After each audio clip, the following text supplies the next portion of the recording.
Telugu Desam party తరపున Telugu Desam party Andhra Pradesh రాష్ట్ర శాఖ అధ్యక్షుడు కళా వెంకట్రావు గారు మా పార్టీ వైఎస్ఆర్సీ పార్టీకి మా అధ్యక్షుడికి ఒక బహిరంగ లేఖను రాశారు. ఆ లేఖ ద్వారా కొన్ని ప్రశ్నలు అడిగి దానికి సమాధానాలు కావాలని ఆ లేఖ తరక సారాంశం. కళా వెంకట్రావు గారు నా దృష్టిలో ఒక సీనియర్ రాజకీయాల్లో అనుభవం ఉన్న వ్యక్తి, కొద్దిగా సాంప్రదాయాలు తెలిసిన వ్యక్తిని నేను అనుకుంటున్నాను. అవి తొంగలో తొక్కే అవి నా అభిప్రాయం తప్పో లేక నేను ఆయన్ని ఆ పార్టీ తాలూకా సహజ లక్షణానికి ఎవరైనా అతిథులు కారని చెప్పడానికో మన లేఖను చూస్తే, ఆ భాషను చూస్తే, ఆ ప్రశ్నలు చూస్తే అనిపిస్తుంది. బహిరంగంగా రాసిన లేఖ ప్రతిపక్షానికి రాసినప్పటికీ కూడా అది యావత్తు రాష్ట్ర ప్రజలందరూ కూడా ఆ లేఖను చూస్తారు, ఆ లేఖలో సారాంశాన్ని చూస్తారు, ఆ లేఖలో ఉన్న భాషను ఏ విధంగా మనం సంబోధిస్తున్నామో చూస్తారు, అవన్నిటిని కూడా చూస్తారు. దురదృష్టం ఇలాంటి రాజకీయ పార్టీలు అందులో ఇలాంటి రాష్ట్ర అధ్యక్షులు మరి ఉండడం అనేది ఈ రాష్ట్ర ప్రజానికం మన తాలూకా దురదృష్టంగా నేనైతే భావిస్తున్నాను. లేఖలో మాట్లాడుతున్నప్పుడు ఒక ప్రతిపక్ష నాయకుడి లేఖ రాస్తున్నప్పుడు రింగురంగులు, ఏకవచనాలు, ఆ భాషలు, అసలు ఏ సందర్భంలో మీరు లేఖ రాస్తున్నారు? మా నాయకుడు, ఈ రాష్ట్ర ప్రతిపక్ష నాయకుడు, ప్రజలతో ఎన్నుకోబడిన ప్రతిపక్ష నాయకుడు ఈ రాష్ట్ర ప్రధానిని, ఈ దేశ ప్రధానిని రాష్ట్ర సమస్యల పట్ల, రాష్ట్ర అభివృద్ధి పట్ల, రాష్ట్రంలో జరుగుతున్న రాజ్యాంగానికి జరుగుతున్న ఏళనా తూట్ల పట్ల ఆ ప్రధానమంత్రి గారి దృష్టికి తీసుకెళ్ళిన అంశాలని ఎందుకు వారు చూస్తే భయం పడుతున్నారో, ఎందుకు ఆ కలయికని కలిస్తే ఆతృతపడుతున్నారో, ఎందుకు ఆందోళన చెందుతున్నారో మరి మాకైతే అర్థం అవ్వట్లేదు. గత 3 రోజులుగా మంత్రులు, మరి ఆ పార్టీలో ఉన్న సీనియర్ నాయకులు సాక్షాత్తు మరి ఇవాళ ఆ పార్టీయే అధ్యక్షుడి ద్వారా మరి లేఖను కూడా విడుదల చేసింది.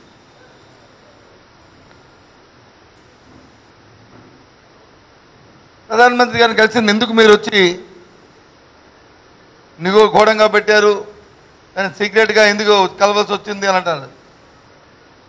వెంకట్రావు గారు మరి దీన్ని రాయించిన చంద్రబాబు నాయుడు గారు ఒకసారి ఆలోచించేయండి. ప్రధానమంత్రి గారిని ఏమి దొంగచాటునో లేదా అర్ధరాత్రో లేదా ఎవరు లేకుండా వెళ్ళి కలవలేదే. ప్రధానమంత్రి గారిని గత 3 నెలలుగా, గత 6 నెలలుగా మన వైజాగ్లో ప్రత్యేక హోదా సమావేశం జరిగిన దగ్గర నుంచి కూడా ఆయన కలవడానికి ప్రయత్నం చేస్తూనే ఉన్నారు. ఆయన అపాయింట్మెంట్స్ అడుగుతూనే ఉన్నారు. ఇంతకుముందు అపాయింట్మెంట్ అడిగి ఢిల్లీకి వెళ్తున్నప్పుడు అయితే మిగతా మంత్రులు కలిసి విషయం చెప్పి ప్రధానమంత్రి కలగకపోతే ప్రధానమంత్రి గారు అపాయింట్మెంట్ ఎవరు, ఈయన కలిగిస్తారు అని ఆ రోజు మాట్లాడేవారు. దేశ ప్రధాని ఆ ఆఫీస్కి ఎప్పుడైతే ఆయన ఖాళీ ఉంటుందో, ఆయన వారికి అవకాశం ఉంటుందో, అవకాశం ఉన్న నేపథ్యంలో వారు ఇన్ఫామ్ సంబంధిత ఎవరైతే కలవడానికి అనుకుంటున్నారో వాళ్ళు ప్రయారిటీ పెట్టి ఆ సందర్భాన్ని బట్టి వారు ఇస్తారు. అది మెసేజ్ వస్తుంది. ఆ మెసేజ్ ప్రకారం వెళ్తారు, కలుస్తారు, చేస్తారు. కలిసిన విషయాలు, చెప్పాల్సిన విషయాలు బయటికి చెప్తారు, చెప్పాల్సిన విషయాలు నిగూఢంగా ఉంచుకుంటారు. అది మీకు తెలియదు కాదు రాజకీయాల్లోనూ. అలాగే ప్రధానమంత్రి ఆఫీస్ నుంచి ముందు రోజు సాయంత్రం వచ్చింది, రేపు అవైలబిలిటీలో ఉండండి జగన్మోహన్ రెడ్డి గారిని రేపు ప్రధానమంత్రి గారు పిలవచ్చు అని చెప్పారు. అనుకుంటే రాత్రికి పెట్టుకున్నారు, ఉదయం వచ్చి వెళ్ళారు. ఉదయం వెళ్ళిందే సీక్రెట్గా పెట్టలే కదా, బయట దిగారు. దిగిన దగ్గర వచ్చి మెట్రో ట్రైన్లో వెళ్ళారు. మెట్రో ట్రైన్లో ఫోటోలన్నీ కూడా టీవీలో వచ్చాయి, మీ పత్రికల్లో వచ్చాయి, మీకు మీకు మిమ్మల్ని ఆకాశం ఎత్తుతున్న ఛానల్స్లో వచ్చాయి. ప్రధానమంత్రి గారిని కలిశారు, వచ్చారు, ఏం జరిగిందో అందరికీ కూడా వినిపించారు. ప్రజలకు వచ్చి చెప్పారు, నేను ప్రధానమంత్రి గారిని కలిశాను, ఈ అంశాల పట్ల కలిశాను, ఈ అంశాల నుంచి దాని రాష్ట్ర అభివృద్ధి కోసం వీటి కార్యక్రమాలు చేయమన్నాను, ప్రత్యేక హోదా ఇస్తే తప్ప రాష్ట్రానికి సైన్యం లేదని చెప్పాను. మరి దాంతోపాటు ఏదైతే మరి ఎమ్మెల్యేలు ఈ రాష్ట్రం నుంచి ఒక పార్టీ నుంచి గెలిచి ఇంకో పార్టీలో చేర్చుకుని మన రాజీనామా చేయించుకుంటా మంత్రులుగా చేయడం అనేది అప్రజాస్వామ్యం. ఈ భారతదేశ చరిత్రలో ఎక్కడా జరగని విధంగా తెలుగు రాష్ట్రాల్లో జరుగుతుంది. ఇది రాజ్యాంగ మనుగడికే, ప్రజాస్వామ్యానికే ఇది పెద్ద విపత్తిది అనే విషయాన్ని ఆయన దృష్టికి తీసుకొచ్చారు. దాంతోపాటు ఈ రాష్ట్రంలో ఉన్న రైతులు పడుతున్న ఇబ్బందులు ఏవైతే ఉన్నాయో, ముఖ్యంగా మిర్చి రైతులు కానీ మిగతా రైతులు కానీ పడుతున్న ఇబ్బందులు ఏవైతున్నా గిట్టుబాటు ధర రావట్లేదు. మరి మొన్నే కేంద్ర ప్రభుత్వం అందరి ఒత్తిడి మీద 5,000 రూపాయలు క్వింటాల్కి పెంచింది, కానీ సరిపడట్లేదు. దాన్ని పెంచితే బాగుండు, 10,000 రూపాయలు, 8,000 రూపాయలు, 10,000 రూపాయలు ఇస్తే బాగుంటుంది అనేది ప్రధానమంత్రి గారి దృష్టికి తీసుకెళ్లడం జరిగింది.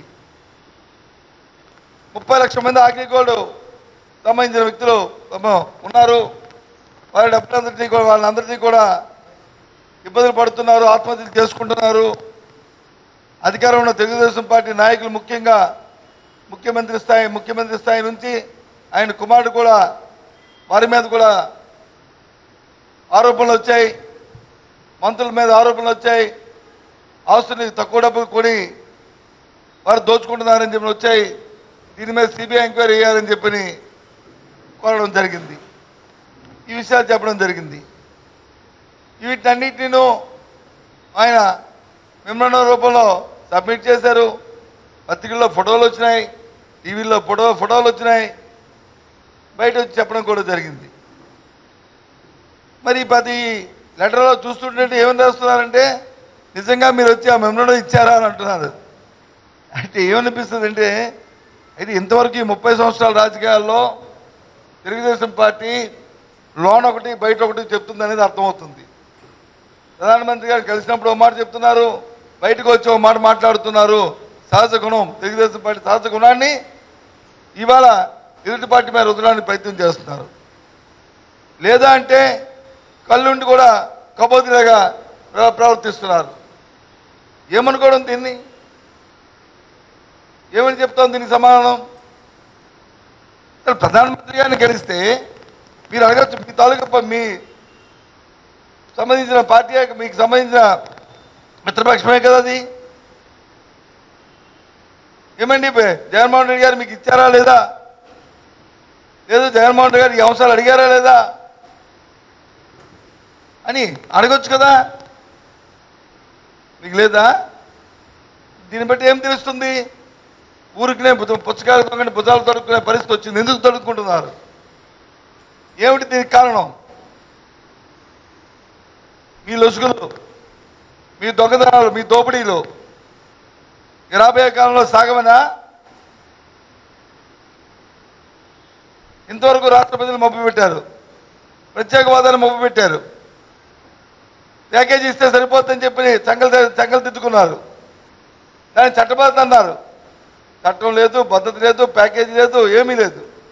ఇవాళ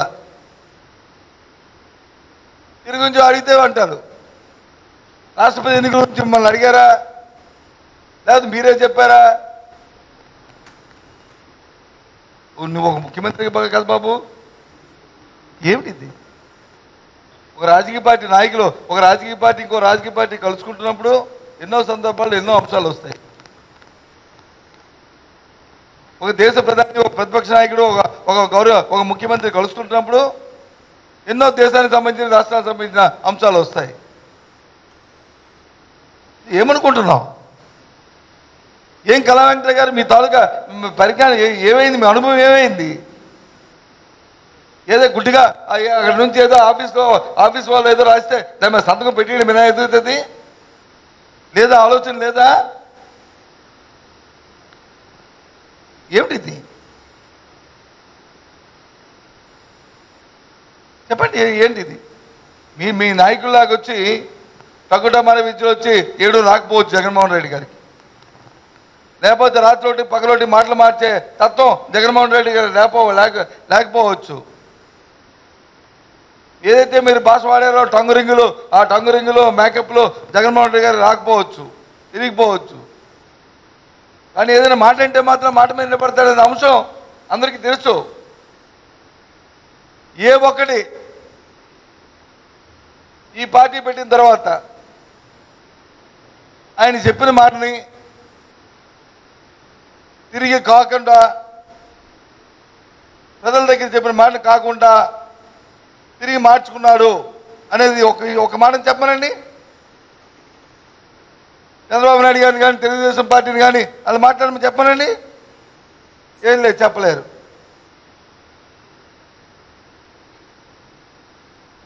ఏ మాటని చంద్రబాబు నాయుడు నిలబడ్డాడో చెప్పనండి. పోనీ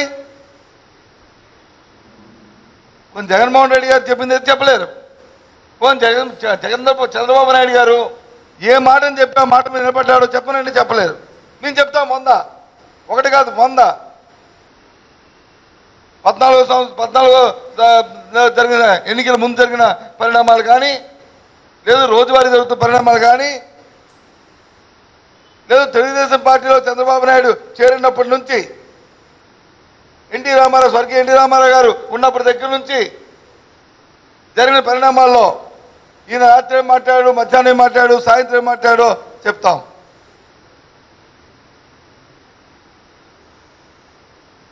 ఒక్క మాట చెప్పమంటున్నాం మేము జగన్మోహన్ రెడ్డి గారు. ఎందుకు అవి ఆవాకులు చెవాకులు ఇలాంటి లేఖలు రాసుకొని వ్యక్తిగతమైన మీ స్థాయిలు దించుకుంటారు?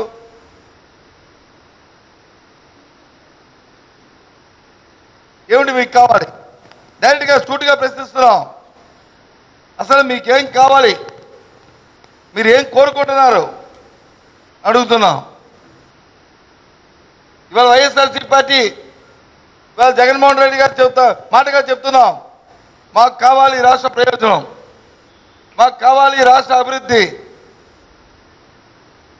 ఈ రాష్ట్రానికి మనకు వచ్చిన ఏ అంశం గురించి అయినా సరే మేము ఎంతవరకైనా సరే పోరాడతాం. దాని గురించి ఏమైపోయినా పర్వాలేదు, అంశం గురించి మేము నిలబడతామనే విషయాన్ని మేము చెప్తున్నాం. నువ్వు చెప్పగలవా? చెప్పలేవే. నీకు రాజకీయ ప్రయోజనం కావాలి, నీకు రాజకీయ లబ్ధి కావాలి, ఏ అంశమైనా సరే రాజకీయ కోణంలో ఆలోచన చేసే పరిస్థితి మీకు కావాలి. కాదా? నిజం కాదని అడుగుతున్నాం. ఏంటి లేక సీక్రెట్గా కలిశారండి? ఏం సీక్రెట్గా కలిశారండి? సాయంత్రం కబురు వచ్చింది, సాయంత్రం వచ్చి అక్కడ నుంచి మెసేజ్ వచ్చి పిలుపు వచ్చింది, మీరు అందుబాటులో ఉండమన్నారు. ఉదయం ఫ్లైట్ ఎక్కారు, వెళ్ళారు. ఫ్లైట్ ఎక్కిన దగ్గర నుంచి పేపర్ అన్నింటిలోనూ వస్తుంది. ఇంకేంటి సీక్రెట్ ఎందులో ఉంది? వచ్చిన తర్వాత అక్కడ ఏం జరిగిందో చెప్పారు. ప్రధానమంత్రి గారికి మెమరాండం ఇస్తూ ఆయనకి ఫోటో కూడా పిఎం ఆఫీస్ రిలీజ్ చేసింది. మీ పత్రికలో వేశారు, అన్ని పత్రికలు వేశారు. మీకు సంబంధించిన పత్రికలు, మీ పత్రిక అంటే మళ్ళీ నాకేమైనా ఓటా ఉందా అంటారు. మీకు సంబంధించిన పత్రికలు వేశారు, నా పేరు అందులో లేదు కదా అంటారు. ఏమిది? ఏం కా అసలు మీ తాలూకా అంతరంగా ఉంటున్న మీ అంతర్మతం ఏంటి? మీ బాధ ఏంటి? అది చెప్పండి. ఓపెన్గా అది తేటతెల్లం చేయండి, దాని మీద డిస్కస్ చేసుకోవచ్చు. లేదు అంటే ప్రధానమంత్రి గారు వచ్చి ఎలాగిచ్చారు? ప్రధానమంత్రి స్థాయిలో వారు వచ్చి పిలిస్తే రోజు చంద్రబాబు నాయుడు గారిని తెలుగుదేశం పార్టీని అడిగి ఎవరిని కలవాలి, ఎవరిని కలవకూడదు, ఎవరిని చేయాలి, లేదా ఆయనకి ఇష్టలైతే బాగుంది, లేదు ఆయనకి దోచిపెడుతున్న వాళ్ళకి వచ్చి ఇవ్వాలని ఏమైనా ఒక మాన్యువల్ ఉంటే మీ మిత్రపక్షం ఇచ్చుకోండి, మాకు అభ్యంతరలే. ఏం మాట్లాడుతున్నారు? పూర్తిగా దీన్ని, ఈ లేఖని ఈ లేఖలో ఉన్న ఆ భాషని నేను తీవ్రంగా ఆక్షేపిస్తున్నాం, ఖండిస్తున్నాం. ప్రజాస్వామ్యబద్ధంగా ఉంటున్న భాషలో ఇలాంటి పరిభాషలు భావ్యం కాదు. ఇలాంటి చీకటి ఒప్పందాలు పడి చేసుకునే అలవాట్లు రాజకీయాల్లో మంచిది కాదు. చీకటి ఒప్పందాలు చేసుకుని తెలుగుదేశం పార్టీకి అలవాటు, చంద్రబాబు నాయుడు గారికి అలవాటు తప్ప వైఎస్ఆర్సీపీ పార్టీకి అలాంటి పరిస్థితులు చేసుకోవాల్సిన సందర్భాన్ని కానీ అవసరాలు కానీ లేవనేది మేము కరాఖండిగా చెప్తున్నాం.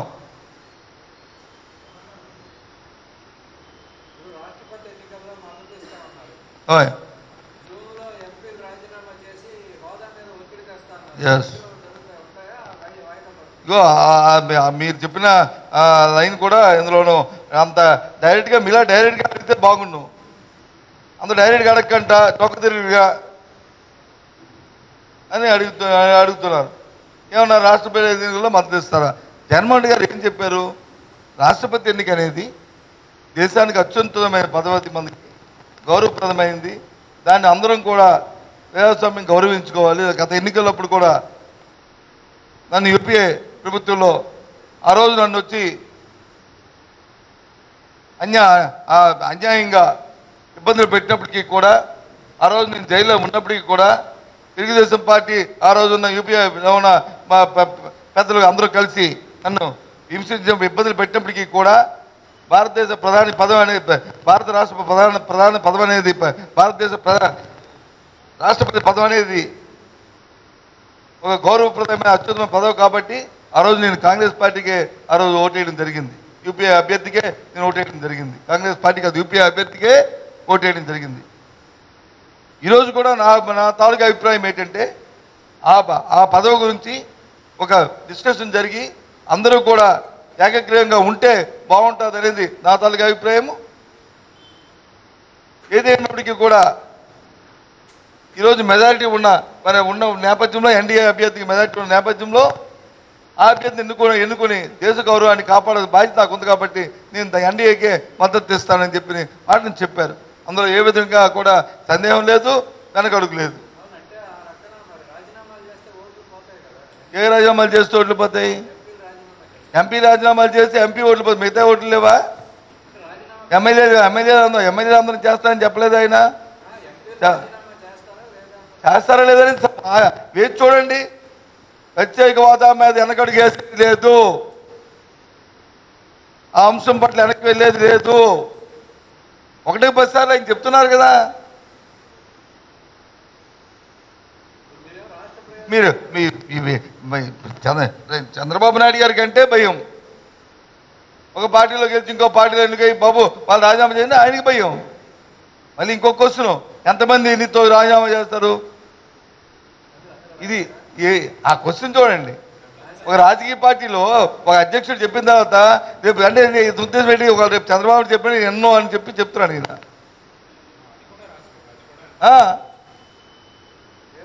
వాడు చదవమంటారా? వాడిని వాడు చదువుతారు చూడండి. ఎంపీ చేత రాజీనామా చేయించగలరా? మీ మాట ఎందరు ఎంపీలు వింటారు?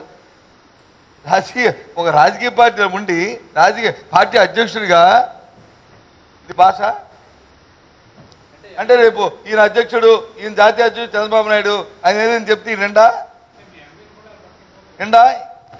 ఏంటి ఇది? అంటే వాళ్ళు కూడా ప్రాబ్లం పెట్టుకునే పరిస్థితిలో ఉన్నదా? అంటే ఈ పార్టీ తాలూకు నైజం తెలుస్తుంది మనకి. ఈ పార్టీ తాలూకు తెలుగుదేశం పార్టీ నైజము, ఈ బ్యాక్డోర్ మెథడు ఏదైతే ఎమ్మెల్యేని ప్రజాస్వామ్యాన్ని వచ్చి ఏదైతే నవ్వులపాలు చేశారో ఆయనతో ఆలోచన తెలుస్తుంది. ఏమైతే సరే మా ఎంపీలు మా నాయకులు మేము అందరం కూడా ఒకటే మాట.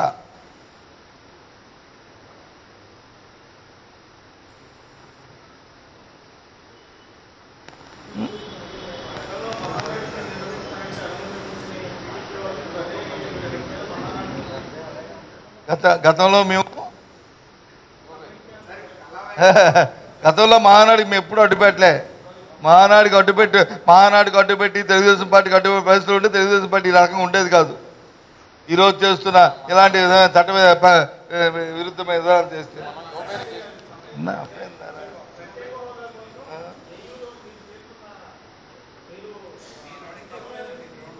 మీకు వచ్చినట్టు చెప్తాను, నేను చెప్పేస్తాను. మీ మీ భావం ఏంటని చెప్తాను. ఏఈలోని వచ్చి మహానాడు పెడుతున్నారు 21 తారీఖున, ఎప్పుడో పెడుతున్నారు. ఇప్పుడు ఏ తారీఖు అండి? 27 పెడుతున్నారు. అదే ప్రదేశంలో వచ్చి మీరు వచ్చి ప్రత్యేక హోదా కోసం బహిరంగ సభ కోసం అడిగారు, ఆ రోజు ఇవ్వలేదు. అలాగే ఈరోజు వచ్చి మా తర్వాత వచ్చి యువపేరి గురించి అడిగారు, విద్యార్థులకు సంబంధించిన అంశాన్ని యువపేరిని ఎడ్యుకేట్ చేసి ప్రత్యేక హోదా సాధించుకుందంటే ఇవ్వలేదు. మరి ఇవాళ మహానాడు ఎలా పెడుతున్నారు అనేది మీ ప్రశ్న, అంతే కదా సార్? అది ఇవాళ దౌర్భాగ్యం ఏంటంటే, అధికారం నా చేతిలో ఉంది కాబట్టి గంటకు ఒక ఆర్డర్ ఇస్తాను, గంటకు ఒక ఆదేశం ఇస్తాను, గంట పోయిన తర్వాత ఇంకో గంటకి ఇంకో ఆదేశం ఇస్తాను అని గంటల పంచాంగం అయిపోయింది ఇవాళ రాష్ట్రం తాలూకు పరిస్థితి. గంటల పంచాంగం తప్ప అసలు పరిస్థితి లేదు. గంటల పంచాంగం అయినా సరే కరెక్ట్గా ఉంటుంది, పలానా రోజున అది చేయాలి, అదే నా తాలూకులో ఉంటుంది. ఇక్కడ అది కూడా లేదు. ఇక్కడ లేకపోతే ఆ రోజు వచ్చి హైయర్ ఎడ్యుకేషన్ నుంచి స్వయాన నేను నా కంటితో విన్నాను, మీరు కూడా వినుంటారు, చూసుంటారు. ముఖ్యమంత్రి గారు మాట్లాడుతూ ఆయన కళాశాల ప్రాంగణాల్లో, యూనివర్సిటీ ప్రాంగణాల్లో మేము ఎక్కడా కూడా రాజకీయాలు చూపించడానికి మేము ఒప్పుకోమని చెప్పి చంద్రబాబు నాయుడు గారు చెప్పారు. మేము అడిగితే సరే మంచిదే కదా, సంతోషం, కళాశాల ప్రాంగణాల్లోనూ యూనివర్సిటీ ప్రాంగణాల్లోనూ సభలు సమావేశం పెట్టకుండా ఉండాలంటే మంచిదే అని చెప్పి మేము కూడా అనుకున్నాం. మేమేమి దాన్ని వ్యతిరేకించలేదు, దానికి వ్యతిరేకంగా ఎక్కడ కూడా మాట్లాడలే. మరి ఇవాళ ఏమైంది? మారిపోయిందా? అంటే తెలుగుదేశం పార్టీ సభ పెట్టుకుంటే మాత్రం రాజకీయాలు కాదా? అది సెలవులు అన్నారండి. నేను పెట్టినప్పుడు కూడా సెలవులేండి బాబు, నువ్వు అడిగినప్పుడు కూడా సెలవులే. అప్పుడే చెప్పుంటే బాగుంది, సెలవుల్లో కావాల్సిన తీసుకోవచ్చు, లేదంటే వీసీలో వచ్చి మీ కౌన్సిల్లో తీసుకోవచ్చు అని చెప్పుంటే బాగుండేది, తప్పు కాదు. అంటే ఏ విధంగా ప్రజాస్వామ్యంలో ఇవాళ చట్టాలని చుట్టాల కింద ఏ రకంగా చేసుకుంటున్నారు, ఏ రకంగా పడుతున్నారు అనేది అర్థం పడుతుంది ఇవాళ పరిస్థితులు.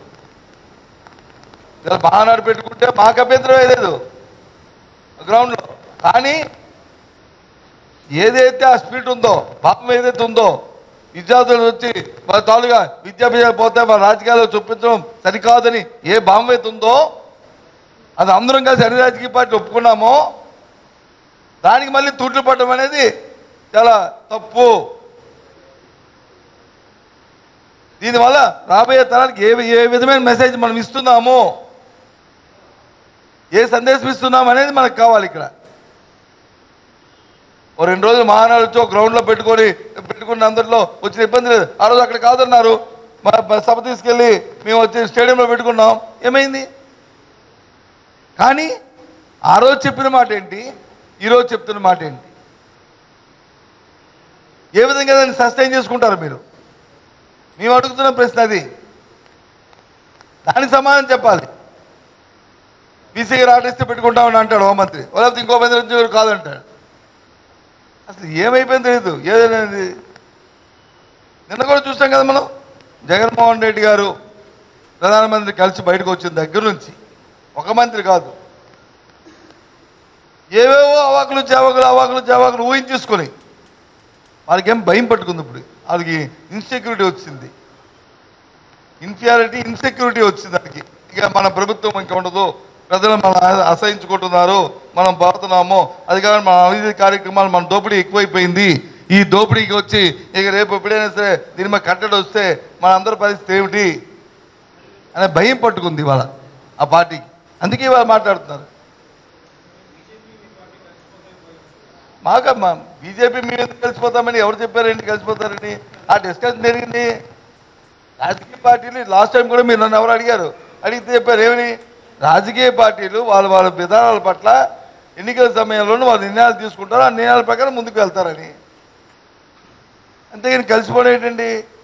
మరి తెలుగుదేశం పార్టీను ఇది 2 మన ఎన్నికల్లో కలిసి వెళ్ళలేదండి, లాస్ట్ టైం వెళ్ళలేదండి. మరి తర్వాత వచ్చి అసలు భారతీయ జనతా పార్టీతో కలడం అనేదే జీవితంలో కలడం నేను చేసిన మొదటి పొరపాటు అని చెప్పిన సందర్భం లేదండి చంద్రబాబు నాయుడు గారు. అసలు వెళ్ళి నేను కలిసింది జగన్మోహన్ రెడ్డి గారు భారతదేశ ప్రధాని కలిసారా, లేదా పార్టీ అధ్యక్షుడు అమిత్ షాని కలిసారా? అసలు నాకు అర్థం అవట్లే. అంటే దీన్ని బట్టి చూస్తుంటే తెలుగుదేశం పార్టీ తాలూకు ఆలోచన ఎలాగుందంటే భారతదేశ ప్రధాని గారు చంద్రబాబు నాయుడు గారి కనుసన్నల్లో ఆయన కీ అండ్ లాక్లో ఉండాలని కోరుకుంటున్నారు పాపం. అది దురదృష్టం. ఒక దేశ ప్రధాని ఆ విధంగా ఊహించడం అనేది చాలా దురదృష్టకరమైన పరిణామం. అలాంటి పరిణామాలు మేము కోరుకోవట్లే. అవసరమైన రాష్ట్ర ప్రయోజనాలకు ఆశించి రాష్ట్ర ప్రయోజనాలకి అనుగుణంగా ఏ నిర్ణయాలైనా ఏమైనా ఉండాలి. అవి లేవే.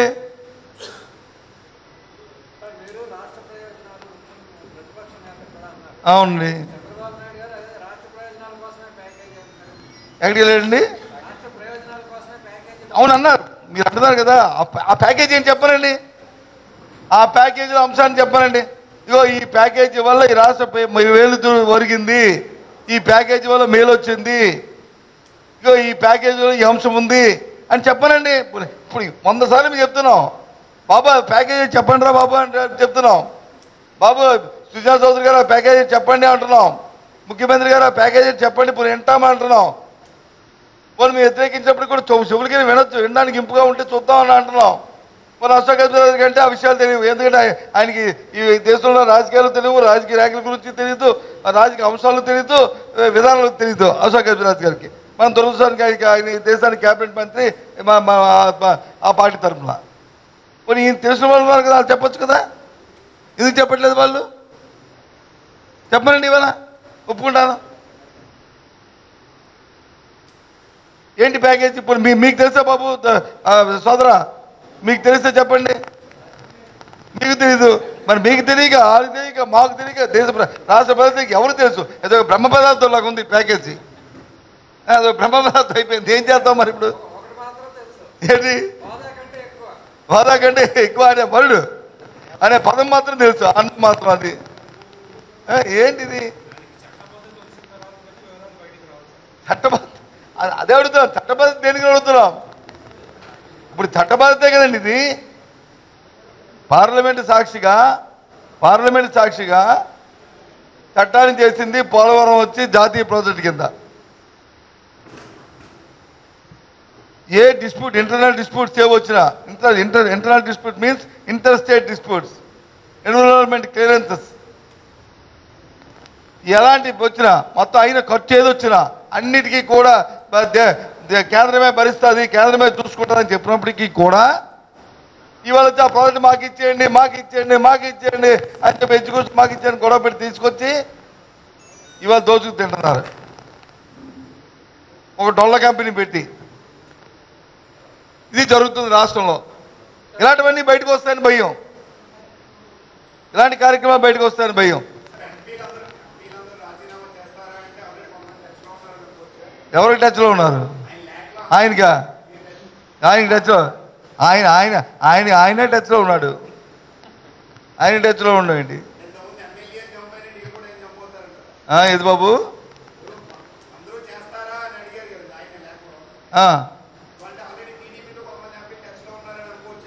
నేనెందుకు అనుకోవాలి? నేను ఎందుకు అనుకుంటా? మా ఎంపీ ఎవ్వరు కూడా, మా ఎమ్మెల్యే ఎవరు కూడా ప్రలోభాలకు పడే వాళ్ళు కాదు. పడారు అనుకోండి, ప్రలోభాలకు వెళ్తే ప్రజాస్వామ్యంగా దురదృష్టం. వాళ్ళకి ప్రజాస్వామ్యం మీద కానీ వాళ్ళ మీద కానీ గౌరవం లేదని లెక్క, వాళ్ళకి విలువ లేదని లెక్క. మనిషికి విలువ లేదు. విలువ లేని వాళ్ళు మాట్లాడితే ఏం చేస్తాం మనం? ఇట్టి పరిస్థితులు ఏది కూడా అలాంటి ఎక్కడ కూడా జరగదు. అది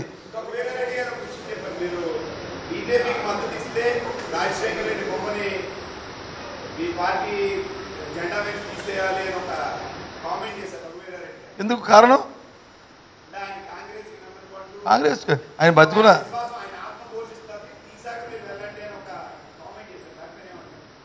ఆయన అభిప్రాయం ఆయన చెప్పాడు. ఆయన అభిప్రాయంతో పాటు ఆయన ఇచ్చిన ఎజెండా ప్రకారం మా పార్టీ నడవాలా? కానీ రఘువీరారెడ్డి గారు ఇచ్చిన ఎజెండాని అది నడవాలా? రాజశేఖర రెడ్డి గారి తాలూకా ఆశయాలతో, రాజశేఖర రెడ్డి గారు ఏదైతే రాష్ట్రానికి ఏదో సంక్షేమ రాజ్యంగా తీర్చిదిద్దారో ఆ తీర్చిదిద్ద అంశాలతో ఈ పార్టీ ఉద్భవించింది. కాబట్టి ఆ అంశాల పట్ల ఎక్కడ కుతృత్యంతో తూచా తప్పకుండా పేదల తాలూకా సంక్షేమే ధ్యేయంగా, అదే ఎజెండాగా ఇవాళ ఈ పార్టీ ముందుకెళ్తుంది. అదే అంశాలను తీసుకుని రోజు పోరాటాలు చేస్తున్నాం మేము రోజును. కానీ ఎక్కడ రఘువీరారెడ్డి గారికి ఎక్కడ రాత్రి చెప్పారో చెప్పారని మాకు తెలియదు. ఎక్కడ ఆయనకి ఏమైనా రాసిచ్చారట ఆయన ఈ పుస్తకంలో మాకు తెలియదు.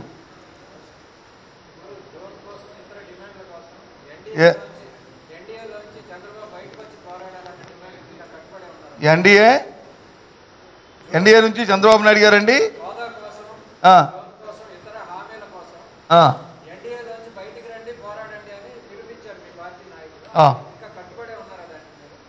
ఫస్ట్ మొదటి రోజు ఏది మాట్లాడుతున్న మా నోటి నుండి వచ్చిన మాటలు ఏవైతే ఉన్నాయో వాటి మాటలకు అన్నిటికీ కట్టుబడి ఉన్నాం తప్ప ఎక్కడ మాట మార్చట్లేదు.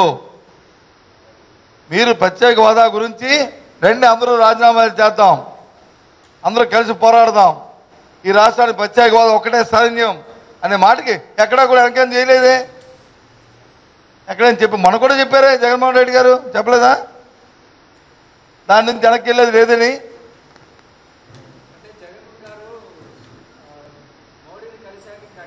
అది కాదండి. అంటే మీ ఉద్దేశం ఏంటి?